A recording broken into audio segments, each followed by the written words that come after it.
ওমা, যেই বাড়িতে বাস করছেন সেটা কি আপনার? স্বামীর ঘরে থাকি, বাবার ঘর থেকে এসেছি, আবার ছেলের কাছে থাকবো, আমার তো বাড়ি হলো না। তাই মহাজন লিখেছেন, জনম ভরে ভাত রাঁধিলি পরের হাড়িতে, আপন ভেবে বাস করিলি পরের বাড়িতে, যেমন পরের ঘরে বেঁধে বাসা,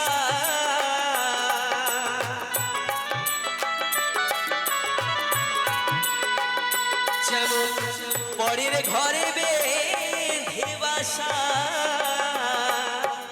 বাস করে চড়ই তবে তোমার বাড়ি।